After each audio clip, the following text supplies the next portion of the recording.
Hello, beautiful friend.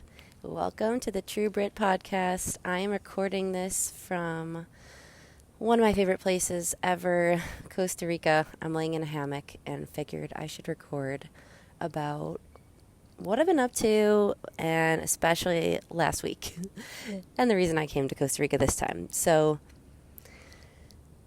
where do I begin? I know it's been a while since I've recorded. I left Peru.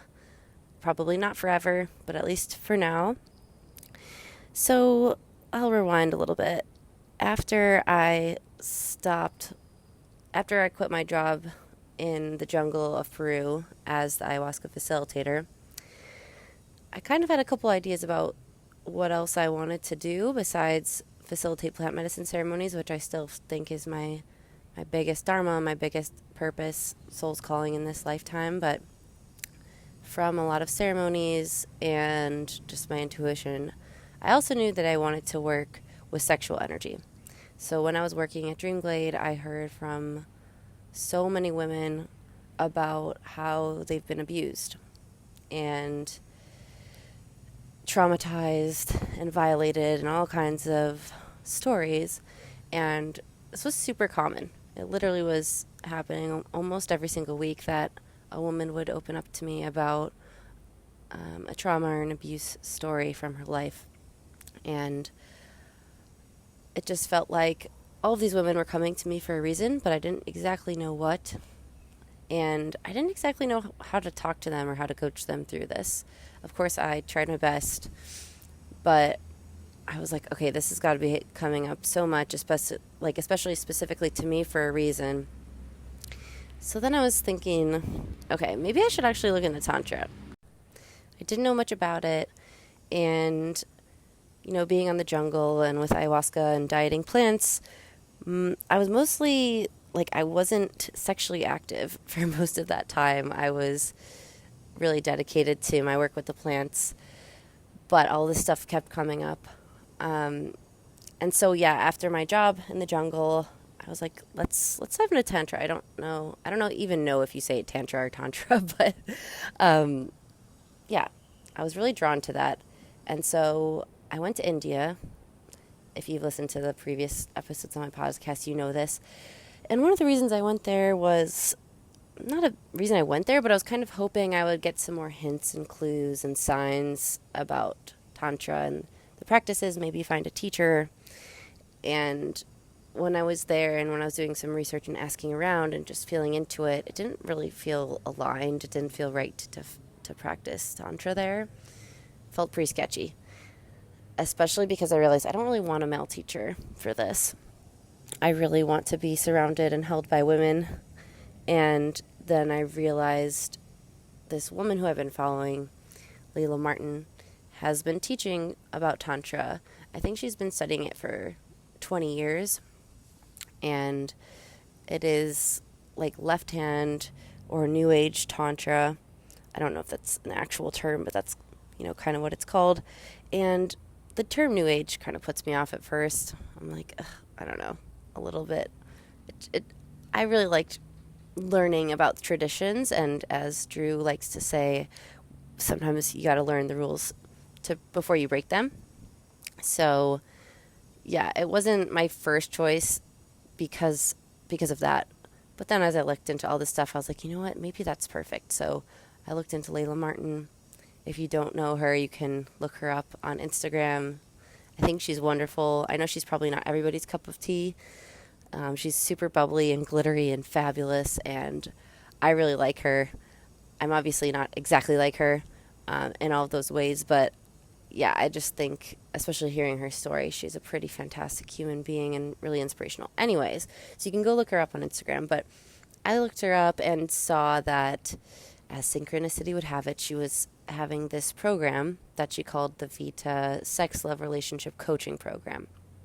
So I read a little bit into it, and I realized that the final date for signups was like a week away. So I thought to myself, wow, that's pretty crazy timing. But I looked into it. It's a year-long commitment. It's pretty expensive. It's quite the financial commitment. I didn't want to just sign up for this right away. So I prayed and I asked the universe, okay, give me a sign. Please send me a sign if I should be doing this program, if this is where I should go next. Because I pray every day to be guided, on my path that will serve the highest good and my highest good. And I've kind of been flying by the seat of my pants for the last few years, and it's still pretty scary, but my trust and my faith is at an all-time high and probably just continues to get higher as I move through these paths. But yeah, I basically just want the highest good to be my North Star, be my guiding light. And so I made that prayer, and then so at this point, I was in Peru when I was thinking about this program, and there was a woman that I met the very next day after I said this prayer at a plant medicine ceremony. She was from the United States, and she was talking about this program she had just done to become a sex coach or relationship coach. And as she's talking, I just got this weird feeling. I was like, oh, were you in the VITA program with Layla Martin to be a sex love relationship coach? And she's like, yeah. And I just couldn't believe it. That was the exact same program that I was considering. And I started talking to her about it, and she just said, do it. Like, it's totally worth the investment. You learn so much. And that's the point where I just knew, okay, that's my sign. Can't really get much crazier of a sign than that. This woman, the next day after I asked for a sign, telling me that she actually completed that program. So I signed up, applied for a scholarship, and was accepted with the scholarship. So that's kind of how I got into this program. A little backstory. And that started in January. As I'm speaking, this is end of June. So the last 5 months or so, I've been in that program.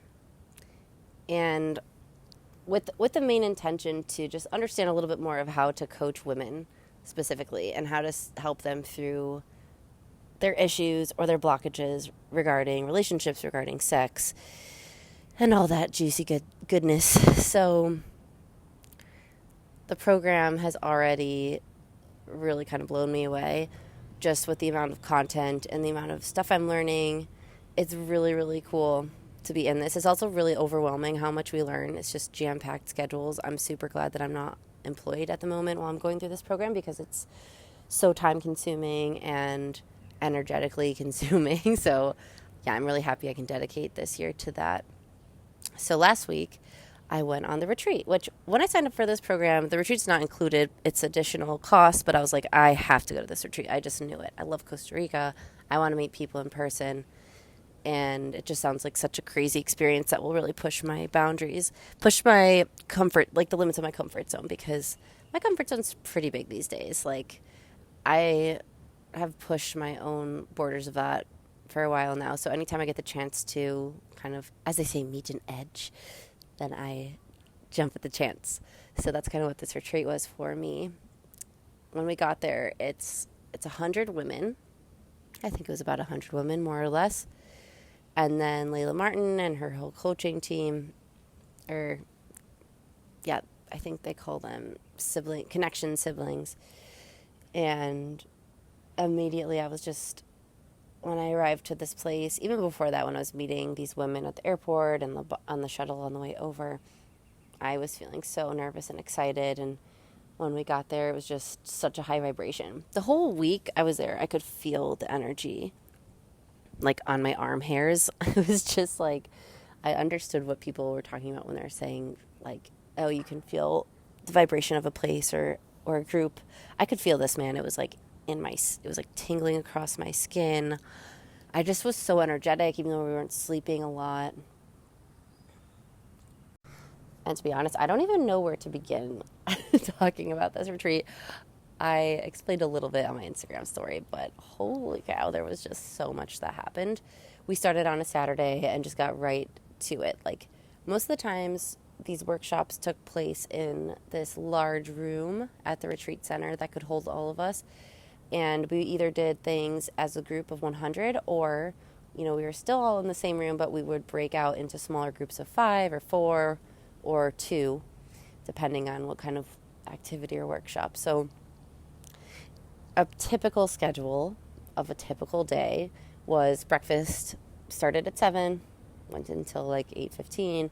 Then we did a jade egg pleasure practice starting at 8:30, and I'll talk a little bit more about all of these, but that usually went until 10. We had a break, and then we went into a demo or lecture usually about what the breathwork session was going to be about later that day. And then we had lunch, a short little break where I usually walked along the beach for an hour, collected garbage, and then picked up a couple shells. And then we had a breathwork session, which to me was like the most intense part of the day. And then dinner, and then 8:30 to 10, or usually right around later, was a ritual. So these were packed days. I'm still exhausted. I'm still recovering. But I want to talk about this stuff while it's still fresh on my mind. I'm not going to go into all of the like exact workshops and activities because I'm so excited to be able to actually use these in my daily practices and my practices with women as a coach.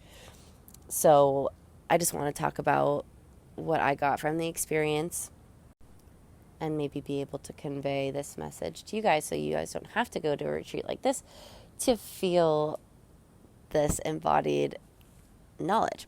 So first of all, we'll start with the jade egg practices. Those were crazy. If you don't know what a jade egg is, it's called a jade egg practice. I use a rose quartz crystal egg because it's pink and it's pretty, and pink's my favorite color. So if you don't know what it is, you can look it up. It's basically using, and this is for women with a yoni, with a pussy, with a vagina. But there's all kinds of practices that you can do with this crystal that if your body invites it in, you can use it as part of a practice. So for me, we've been doing these practices since January with the VITA program, but to do it in a group of women where you're laying on a yoga mat super close to your neighbor who's probably a stranger was wild.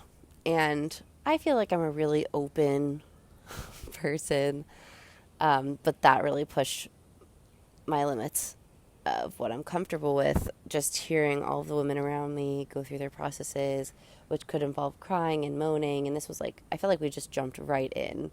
I couldn't believe we were already going into this practice with women around me who were naked in this room, and making all kinds of noises. It honestly felt like a plant medicine ceremony, but just in a totally different way because it was daylight, we were sober, I was like, a lot of women around me were naked and like touching very vulnerable parts of themselves. So those practices in themselves, I would say, weren't the most intense or healing part for me, just because I think I'd rather start like on myself when we're not in a group. And a lot of these like de-armoring practices, I just didn't feel like I got the most out of them in that setting because I just couldn't allow myself to fully open up. I still had a lot of boundaries up, and it takes me a while to kind of warm up to people, to a situation. I'm kind of a slow burner in those ways, so it wasn't totally shocking to me that part was the least impactful for me personally. But I know a lot of women got a lot out of those. I will say one of the days when we did a specific like wild woman practice where it wasn't so much about necessarily self-pleasuring, but it was about moving what would it look like and feel like to move as a totally wild woman. And they put on this amazing music and we had our eyes closed, and to just move so freely, like especially on all fours and making crazy noises and feeling the energy in the room, and again hearing like cries and yells and all kinds of guttural animalistic noises, and then feeling it in my own body. And this was at the end of the week, so I was probably just more loosened up and more open at this point, but that felt amazing. I think that's a practice that I'm going to bring into my life on the reg, just really embodying a wild woman, whatever that means to you. So then the breath work was really interesting because it wasn't like breath work I've done in the past where it's maybe concentrated on the stomach or the nose or counting regiment or like a body posture or holding your breath or anything like that. It was more breathing in a circular way. So that just means like no pauses in between the inhale and exhale, and usually breathing in and out your mouth.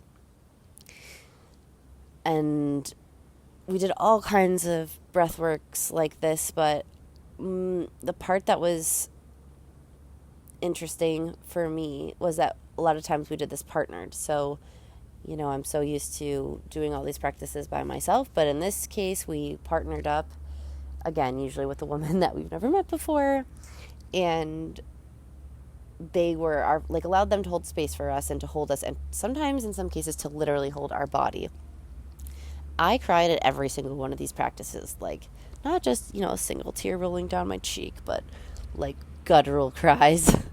And I cry a lot, especially during like ceremonies and rituals and things, so this wasn't that weird for me. But man, the emotions that were released in a lot of these exercises were just wild.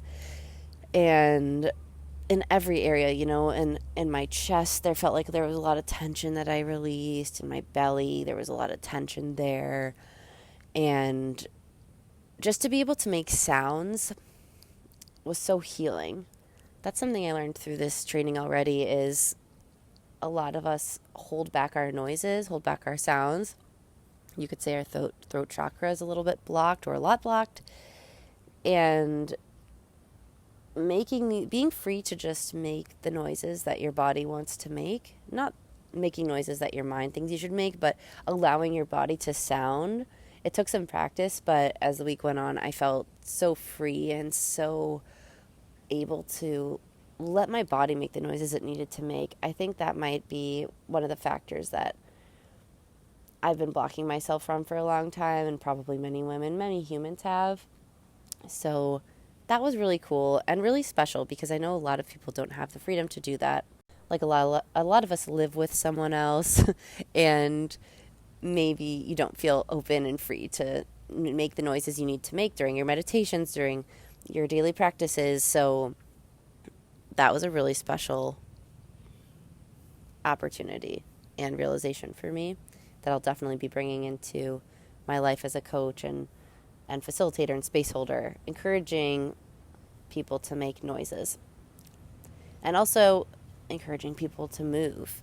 I think a lot of the meditations and breathworks that I've done is very still, very, I would say, more masculine. And this week was so feminine. It was just allowing the life force energy to really move through you and sound through you. And it was really cool. It was unlike anything I've ever experienced. And so, I do think meditation, sitting still, is also important. I'm not knocking that, but to be able to also have practices that you were totally moving and sounding and wailing and growling and just allowing any emotion that's there at the moment to flow through you was really, really cool. So I also realized I gotta give myself some kudos here that I totally can do this. I totally can hold space for other women. Like, this is what I'm meant to do. It just felt so right. I felt so empowered and fully able to hold space for other women.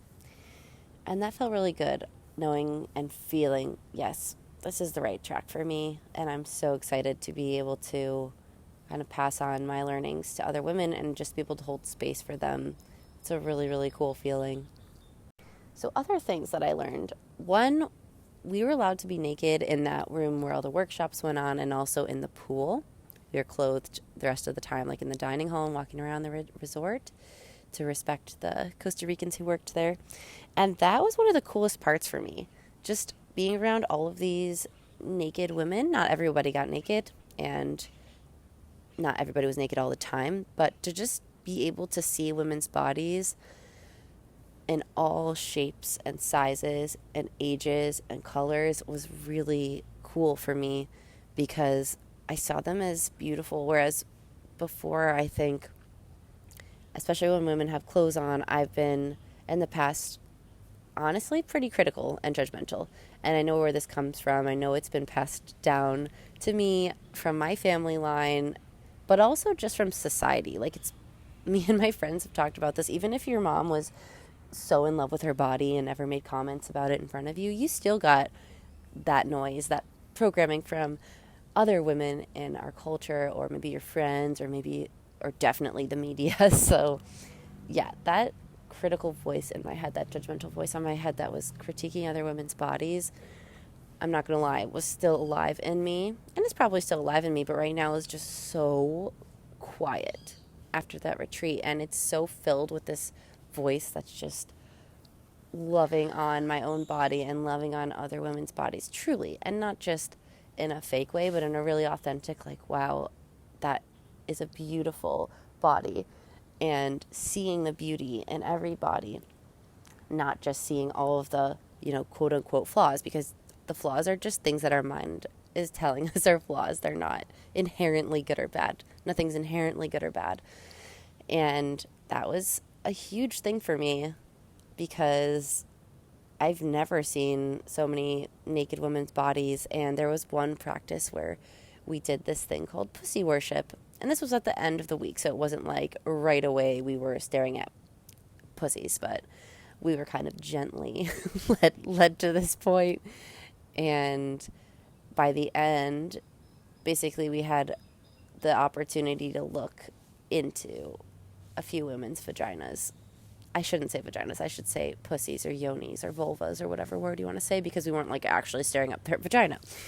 But yeah, looking into them and then sending them gratitude, pussy specifically.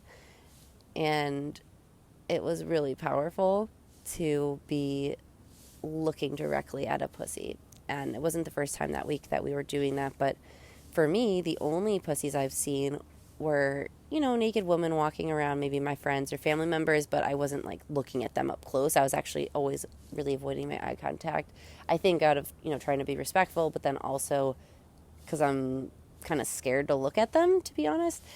And I've seen a lot of pussies when I used to watch porn, but we all know that those are not actual, like, real pussies. A lot of times they get surgery or they're digitally enhanced, or sure, maybe a lot of the women who go into porn actually have these like tight little Barbie vaginas, and I know some people actually do have those naturally, but that's not what all of them look like.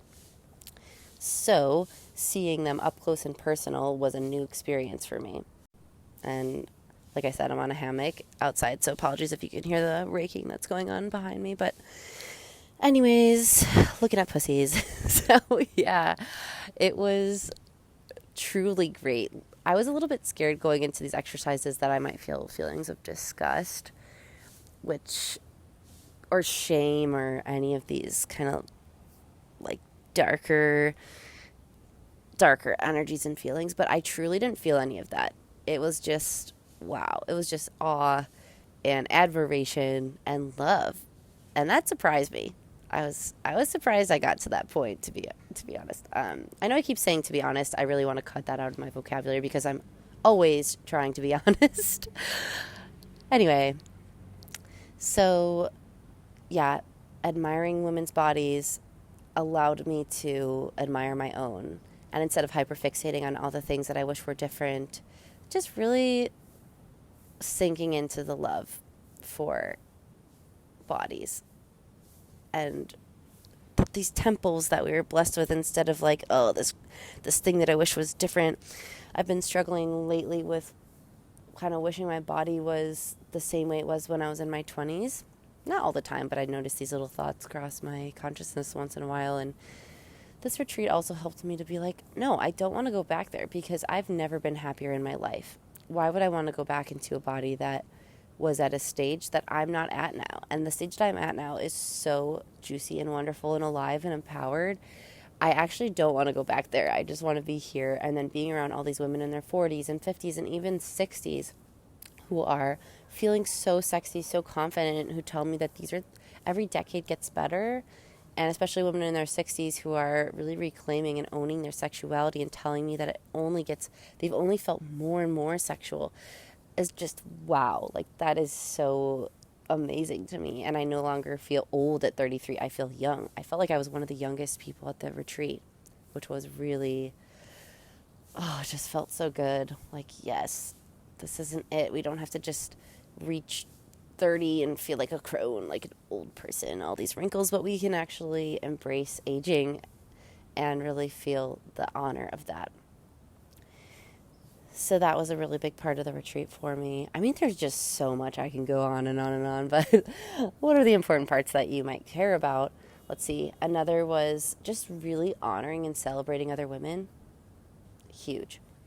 And I have felt lucky that I've been surrounded by a lot of amazing women in my life, a lot of really positive and joyful, energetic, just complimentary women.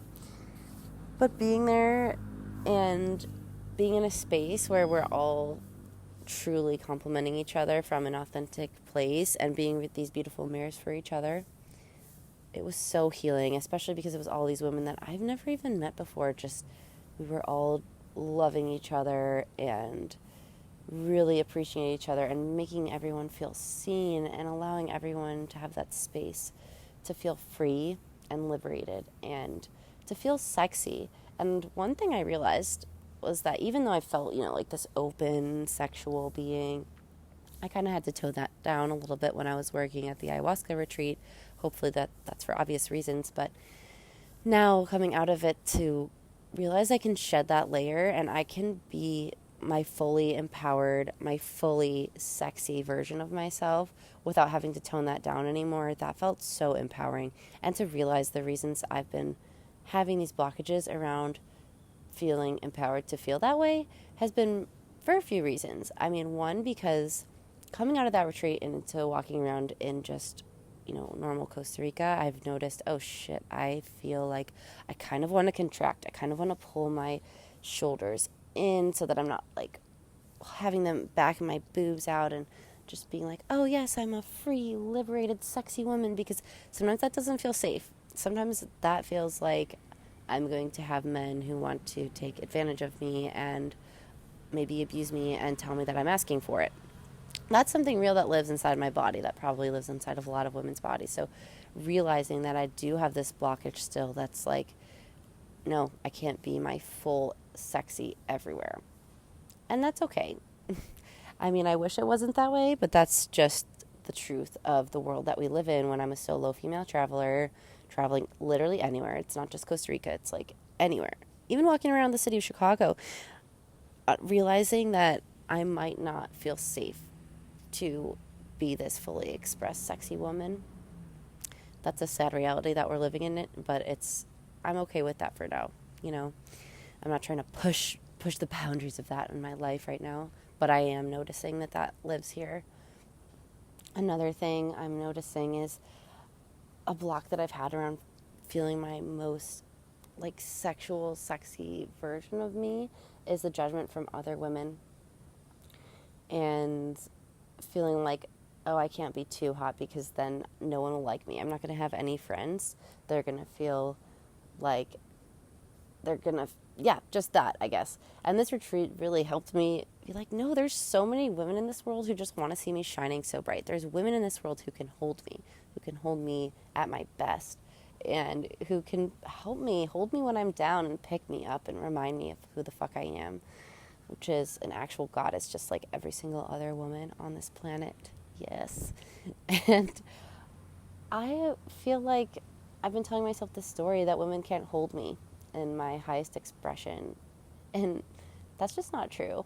There are women who can. And if I allow myself to vibrate at that high frequency of just love and joy and ecstasy and bliss, then yes, I am going to attract women who can hold me in that, and they won't hold that against me. They won't hold that against me in my weak moments. So again, I'm really happy of the friends I do have, and I am excited to have made so many more, of so many women who are shining their light, and so they're encouraging me to do the same. And now I feel like I've been initiated into this feeling of like allowing myself to be that example for other women. And so now I can hold other women in this way. Of course, it's not like, oh, I just crossed over some sort of finish line and I'm a finished product who can help women out. But like, no, there is no finish line except death. So yeah, I will never be this perfect finished product, but I do feel much more in a place of owning who I am and my magnificence so that I can really be that mirror and reflection for others to do the same. I know I've been talking mostly about women, but if you're a man listening to this, first of all, thank you.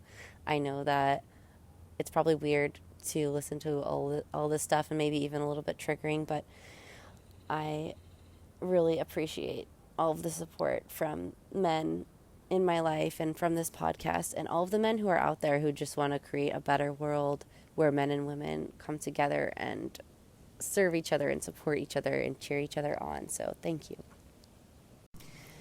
So what I'm coming away from this retreat with, besides a really sore throat from all of the screaming and the moaning and the wailing and the crying and the punching pillows. By the way, punching pillows was so deeply satisfying. I don't allow myself to, I think, express anger a lot of the time. I mean, my family might disagree with me on that one. But yeah, that just felt so amazing. So I am walking away from this retreat feeling really empowered and inspired. That reminds me of Gruel. And really just being so fucking grateful that I chose this path, that I'm listening to my highest self and my guides and trusting life, just doing the trust fall into life, baby, and just letting it carry me. And also, you know, constantly making decisions that are for the highest good and my highest good. But anyway, I'm coming away from this retreat with a lot of new friends and allies and mirrors and support and role models, and also a sense of, fuck yes, I can do this, and this is why I'm here.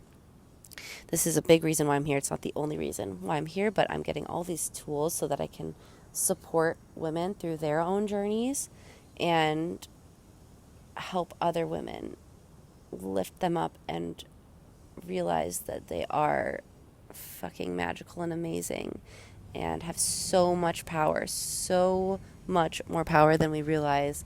And listening to Layla talk about the reason that, you know, we've been specifically shamed around even the word pussy or talking about our parts or pleasuring. Like, there's so much shame that's around pleasuring or even disgust that it's like, ooh, like even the idea of masturbation can be so shameful. Like, you have to go hide, or what if someone walks in on me, or, you know, what if people knew that I was doing that? It's so shameful. And it doesn't have to be. There's a reason why that's been kind of programmed into us, is because when women start tapping into their sexual power, damn, that is so powerful. I really felt it at that retreat, that there might not be a more powerful force on this planet as humans than sexual erotic energy, or called eros.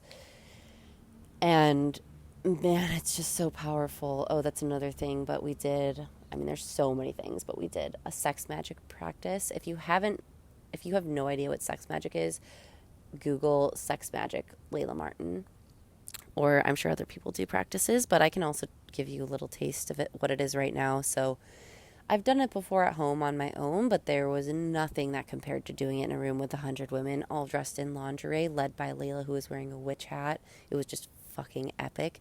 So basically, you visualize, like, when you get to the room, she talked about how there's different kinds of desires. There's those surface level desires that kind of our ego wants, and then there's true life desires that you can't seem to run away from no matter how hard you try. And she did a whole speech on this, and it really resonated with me.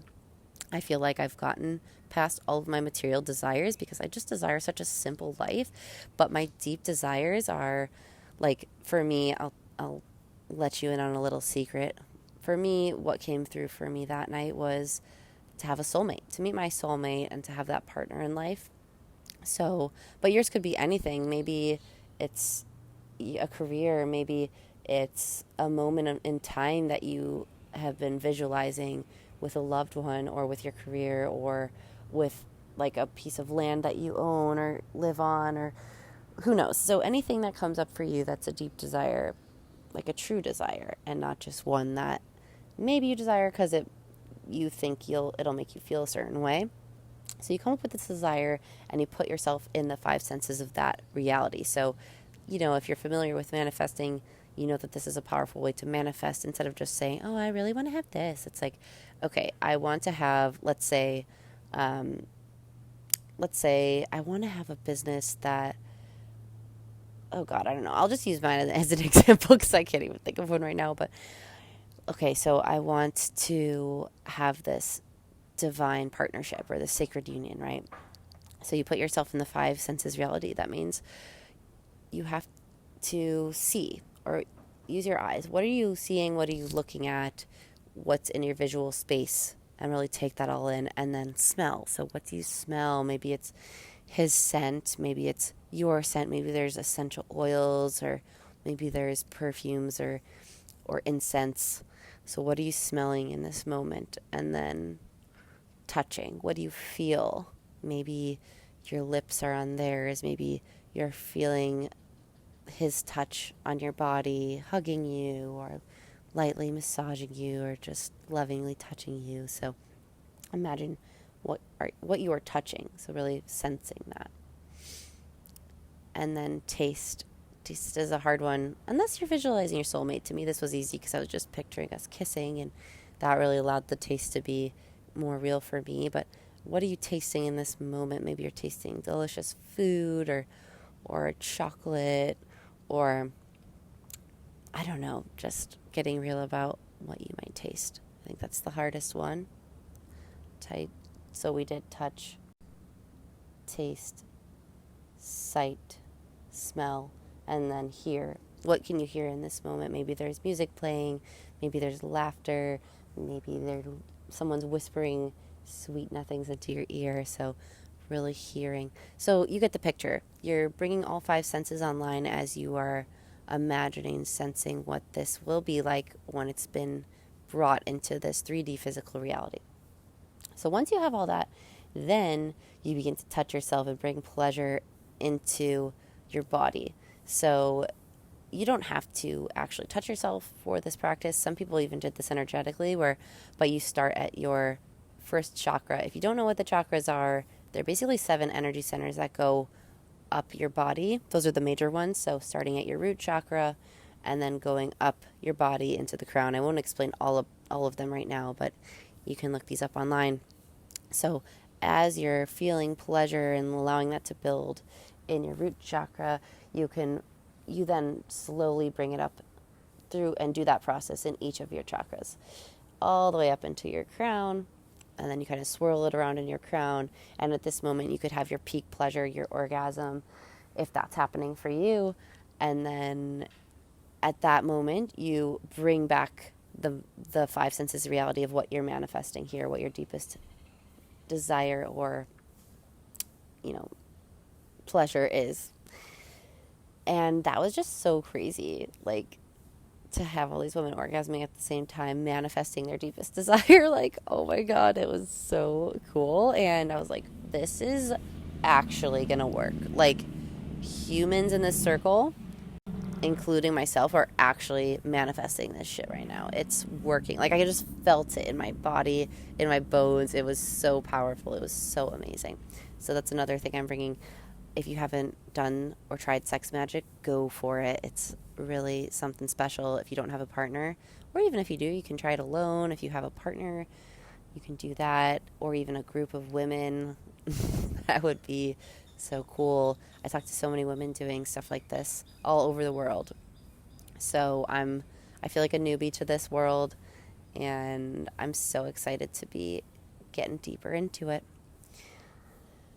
Whew, that was a lot. And I know if you're listening, this stuff might be not new to you at all, or a lot of you, this might be totally new for you. Feel free to reach out to me. I'm _truebrit with 2 T's on Instagram if you don't follow me there already. But also, feel free to look into any of this stuff online or shoot me a question. I'm sure I'll be talking more about this stuff later, and you'll hear about I'll let you know when I am actually starting and accepting clients as a coach for all of this. But thank you so much for listening.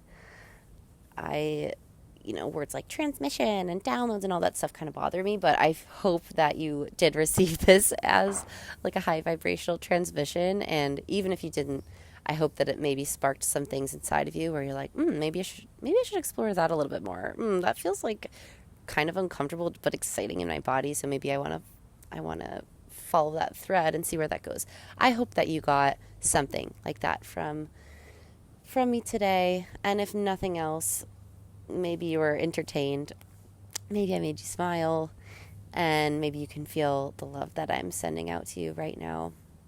Love you so much. And as always, I really appreciate you listening. I always appreciate your feedback. Thank you so much. Sending you so much love.